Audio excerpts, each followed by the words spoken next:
তোমার চোখে জল কেন? আনন্দে। আজ আমার কাজ নিয়ে অনেকে অনেক কথা বলল। কেউ খুশি হলো, কেউ খুশি হলো না। নাগরিক মঞ্চ থেকে লোকজন আমাকে সংবর্ধনাও দিল, কিন্তু দিনের শেষে আপনার এই কথাটা সবকিছুর ঊর্ধ্বে আমার কাছে।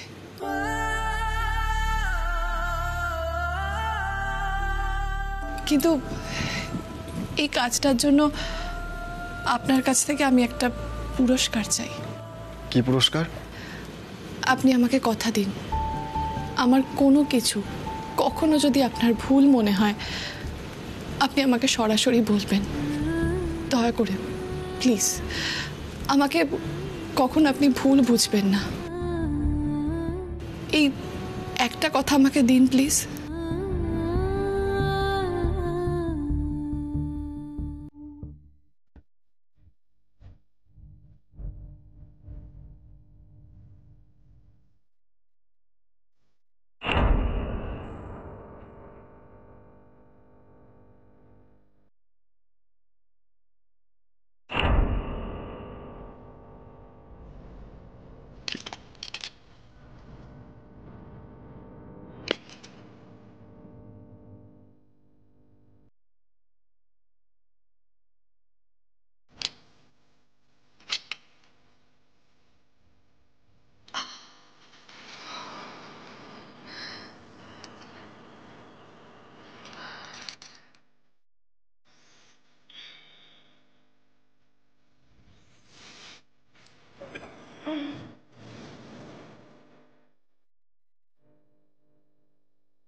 কিসের আওয়াজ এটা?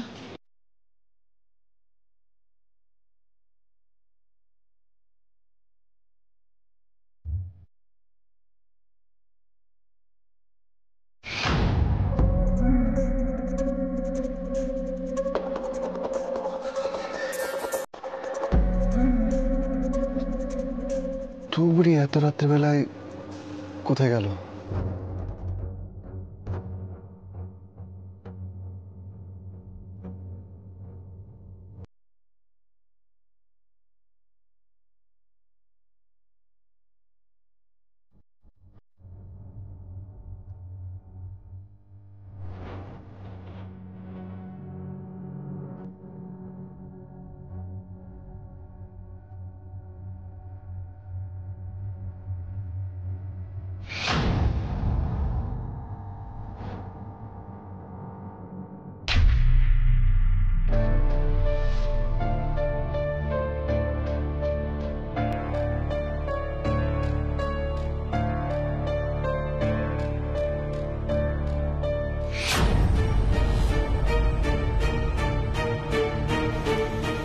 পিসি, তুমি এত রাতে?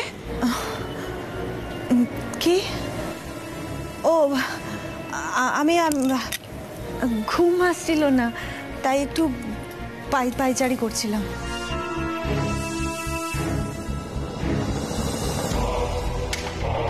পিসি পায়চারি করছিল, কিন্তু আওয়াজটা কিরকম যেন। তুবড়ি, ঘরে চলো। তুমি এমন ভাবে উঠে এলে আমি ভাবলাম কি না কি হলো। চলো চলো।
না না না, এ আমি কি করছি? দাদা তো আমার শত্রু নয়, আমার শত্রু তো অঞ্জলি বোস। ওর জন্য তো আমি বঞ্চিত। ওকে শাস্তি করতে গিয়ে আমি নিজের আঙুল কাটতে পারবো না। না না না না।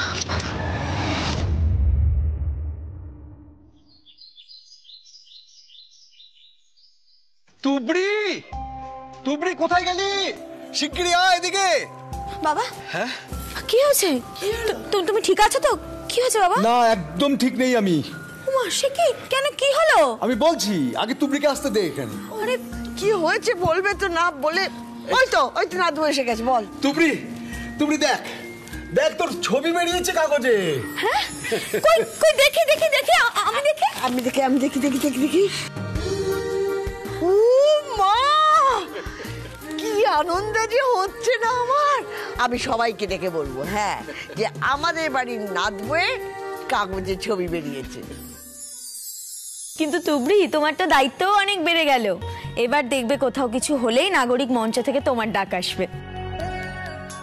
স্বাধীনভাবে কাজ করতে গিয়ে অনেক বাধাও পেয়েছিস নিশ্চয়ই। বাধা তো আসবেই বাবা, কিন্তু আমি মনে মনে ঠিক করে নিয়েছিলাম জানো, যে যদি আমার এরপরে চাকরি না থাকে তো থাকবে না, কিন্তু এই কাজটা আমি করবই।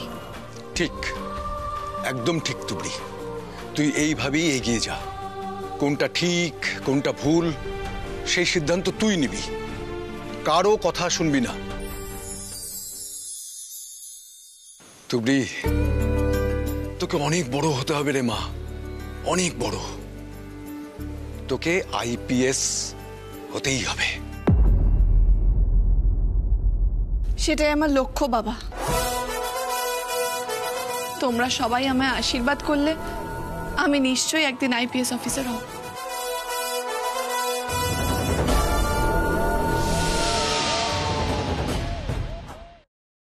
মা আমি রেডি হয়ে গেছি, তুমি রেডি?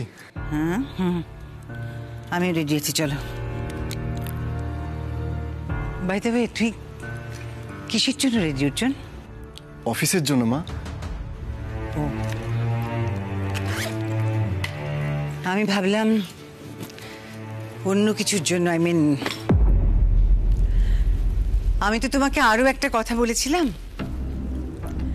মানে তুমি একটুখানি সময় চেয়েছিলে আমার কাছে, ভুলে গেছো নিশ্চয়ই? না না, আমি কিচ্ছু ভুলিনি মা, আমার সব মনে আছে। তুমি বিদেশে গিয়ে আমাকে প্রজেক্টটা দেখার কথা বলেছিলে। কি ভাবলি? মা, তোমাদের ছেড়ে আমি বিদেশে গিয়ে থাকতে পারবো কিনা সেই সিদ্ধান্ত আমি এখনো নিয়ে উঠতে পারিনি। বেশ, ঠিক আছে, আর একটু সময় নাও হাতে। কিন্তু দেখো, এই প্রজেক্টটা তুমি যদি না করো তাহলে তো আমি তো আগেও বলেছি, তোমার বাবার শরীরটা এত খারাপ, আমার পক্ষে যাওয়া এখন সম্ভব নয় অর্জুন। কাজেই তুমি যদি না নাও এই প্রজেক্টটা তো হবে না। ঠিক আছে মা, তুমি আমাকে কিছুদিন সময় দাও, যত তাড়াতাড়ি সম্ভব আমি তোমাকে জানাবো। গুড, সময় নাও, কিন্তু এতটা সময় আবার নিও না যে কাজটাই হাতছাড়া হয়ে গেল। জানিস তো, আজকে একটা মিটিং আছে এই প্রজেক্টটা নিয়ে, তোকে আমি সঙ্গে করে নিয়ে যাচ্ছি এই জন্য যে তুই গেলেই বুঝতে পারবি যে কি দারুণ ইন্টারেস্টিং প্রজেক্ট। চলো বেরোয়। চল। দেখেছো, আমি আমার পার্সটাই নিতে ভুলে গেছি। গিস তোমার হাতে এটা দেখলাম, একটু সময় দাও। শোন শোন শোন, তোকে এর উপরে আসতে হবে না, তুই একটা কাজ কর, নিচেই থাক। বললাম না, বাবার শরীরটা 2-3 দিন ধরে ভালো যাচ্ছে না, তো ওকে দেখতে একজন ডাক্তার আসবেন, আমি ডাক্তারের সঙ্গে কথা বলে তারপর তোকে নিয়ে বেরোবো, কেমন? ঠিক আছে মা। ঠিক আছে।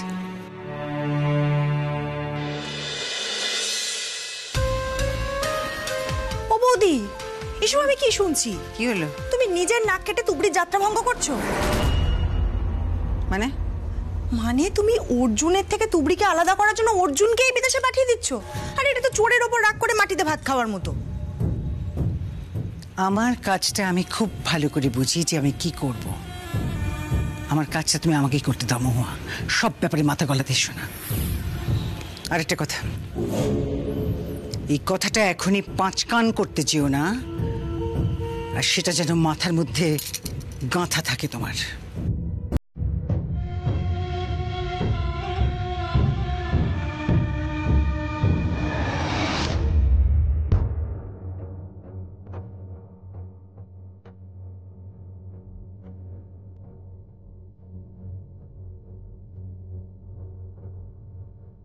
ডাক্তারবাবু, বাবার কি হয়েছে? অ্যাক্সিডেন্টের পর উনি প্যারালাইজ ছিলেন তো অনেকদিন। আচ্ছা, আপনাকে একটা প্রশ্ন করব। বাবা কি কোনোদিনও উঠে দাঁড়াতে পারবে না? সেটা তো ওনার মনের ইচ্ছার উপরই নির্ভর করছে। অ্যাক্সিডেন্টের পর অনেক দিন হয়ে গেছে, সেই থেকে না ওনার মনের মধ্যে একটা ভয় গেঁথে আছে, বুঝলেন? আর সেই জন্যই উনি উঠে দাঁড়াতে পারছেন না। তাছাড়া এখন তো কোনো অসুবিধাই দেখছি না আমি শরীরে। আমাকে এই অবস্থা থেকে একদিন বাবাকে নিজের পায়ে দাঁড় করাতেই হবে। বাবার ভালোবাসা কখনো পাইনি, এখন যখন পেয়েছি আমি আমার সবটা দিয়ে বাবাকে সুস্থ করে তুলব। ডক্টর ভৌমিক, দেখলেন তো, কি বুঝলেন? প্রেশারটা কোনো কারণে একটু বেড়ে গেছিল, বুঝলেন? তাই গতকাল উনি একটু ওই আনইজি ফিল করছিলেন। যাক, ওই ওষুধ ফিজিও যেমন চলছিল তেমনি চলবে। আর কেবল আমি ওই প্রেশারের ওষুধটা একটু চেঞ্জ করে দিলাম, কেমন? তার মানে প্রেশারের ওষুধটাই শুধু নতুন আসবে, তাই তো? আচ্ছা, থ্যাংক ইউ, থ্যাংক আমি ইউ, এখন আসি। Thank you very much.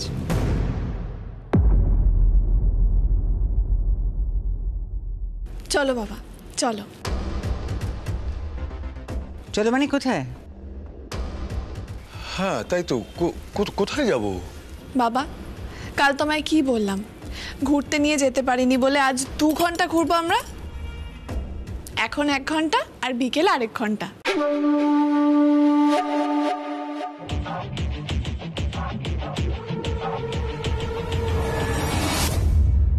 না থাক, এখন দরকার নেই,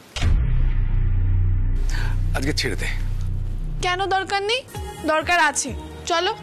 কি জানিস মা, আমার কিরকম একটু ভয় ভয় করছে। ভয় কেন করছে? তুমি তো রোজই আমার সাথে ঘুরতে বেরো বাবা। ডাক্তারকে দেখে তোমার ভয় বেড়ে গেল বুঝি? এটা ঠিকই বলেছিস, ওই ডাক্তারবাবুকে দেখলে না আমার কিরকম যেন একটা লাগে। আজ ছেড়ে দে না মা। না বাবা, তোমায় যেতেই হবে, চলো চলো। থাক না, ও যখন আর যেতে চাইছে না, বাদ দাও। আর বাবা একটাই তো দিন, না বেরোলে না বেরোলি। না ঠাম্মা, বুঝতে পারছো না বাবা কিভাবে দিনের পর দিন ঘরের ভেতর বসিয়ে রাখা ঠিক নয়। তুবড়ি, বাবা যখন যেতে চাইছে না আর বাড়ির বড়রা তো বারণ করছে আজকে না যেতে, তখন আজকে দিনটা স্কিপ করো না।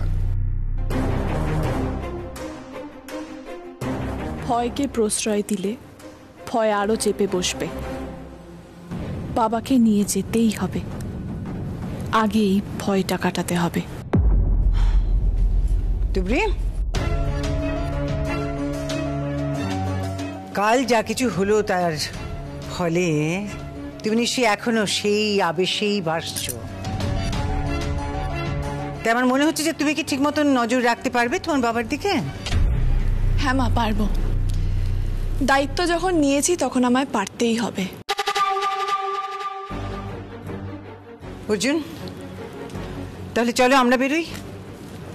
ওকে যে যতই নিষেধ করুক, ওর কথা শোনার অভ্যেস নেই, ও কথা শুনবে না। অর্জুন, মিচিমিচি আমার মিটিংটা দেরি হয়ে যাচ্ছে। এসো। তুবড়ি, সাবধানে কিন্তু।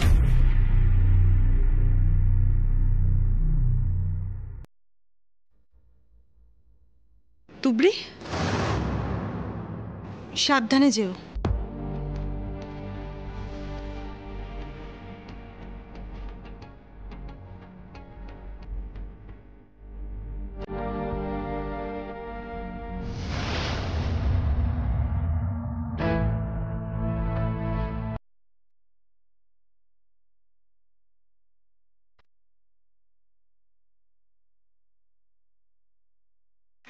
একদম ঠিক ঠিক বলেছিস।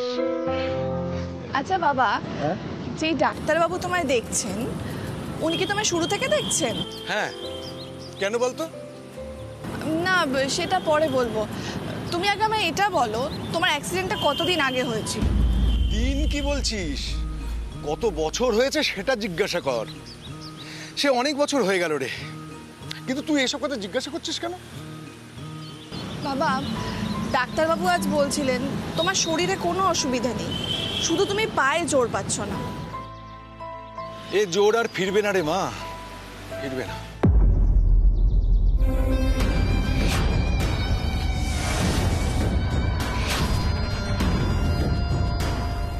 আমি কি কাজটা করেনি?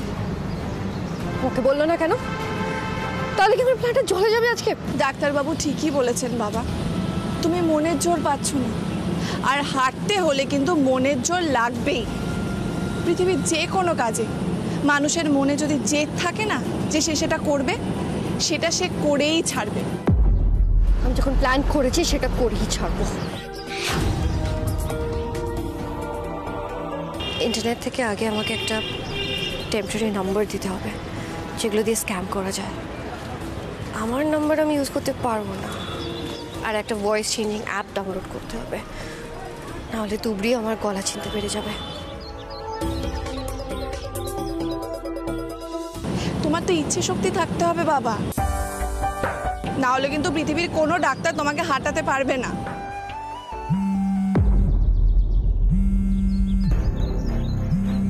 এটা আবার কিরকম নাম্বার?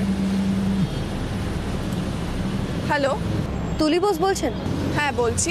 আমি পুলিশ হেডকোয়ার্টার থেকে কল করেছি। পুলিশ ডিপার্টমেন্ট থেকে আপনার ঠিকানায় একটি চিঠি এসেছে। লোক দাঁড়িয়ে আছে অনেকক্ষণ ধরে, আপনি এই চিঠিটা সাইন না করে দিলে লোক তো ফিরে যাবে। কখন এসেছে? এই তো একটু আগেই, আপনাকে না পেয়ে ডিপার্টমেন্টে ফোন করেছে। আচ্ছা, ওনাকে একটু পরে আসতে বলুন না, আসলে আমি সবে বেরিয়েছি, রাস্তায় আছি। না, সেটা সম্ভব হবে না। ঠিক আছে, তাহলে আপনি ওনাকে একটু দাঁড়াতে বলুন, আমি আসছি। আমি রাস্তায় আছি, ওই 3-4 মিনিট ধরুন লাগবে বাড়ির গেটে পৌঁছতে। দ্রুত পৌঁছানোই পুলিশের কাজ, দ্রুত যান।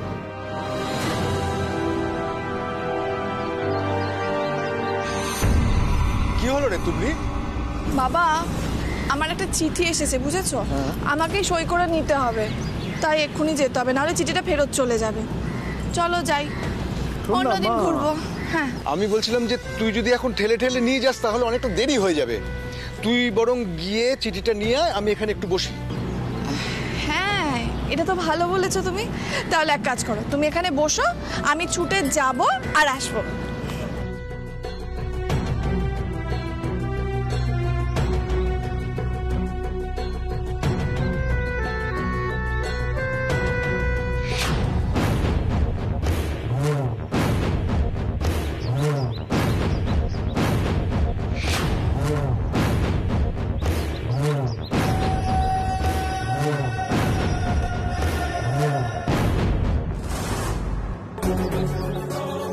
নিশা না জানি দাদার সঙ্গে কি করে বসবে। না না, দরকার নেই বাবা, বারণ করি নিশাকে।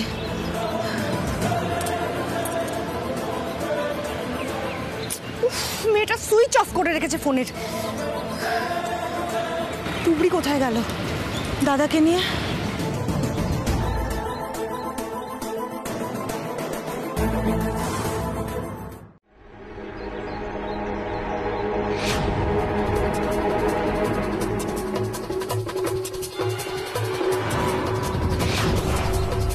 কিরে, চিঠি নেওয়া হয়ে গেল? তুবড়ি,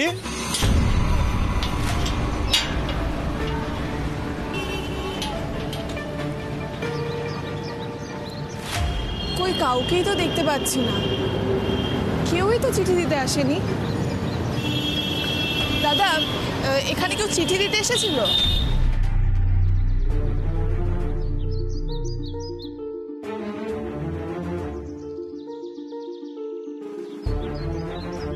অদ্ভুত তো, ফোনটাও লাগছে না। তাহলে কে আমাকে ফোন করলো তখন? তুবড়ি, তুবড়ি,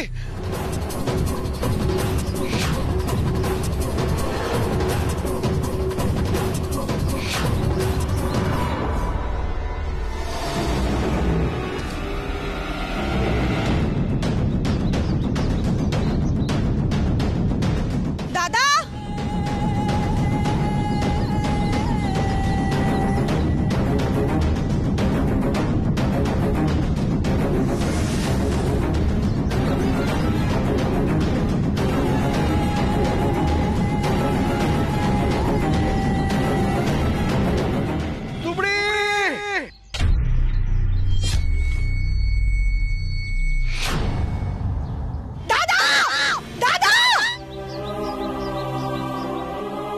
পিসির গলার আওয়াজ মনে হচ্ছে না?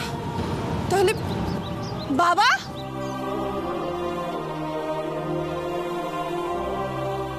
দাদা দাদা দাদা দাদা দাদা ওঠো, দাদা ওঠো, আমাকে ধরো, ওঠো।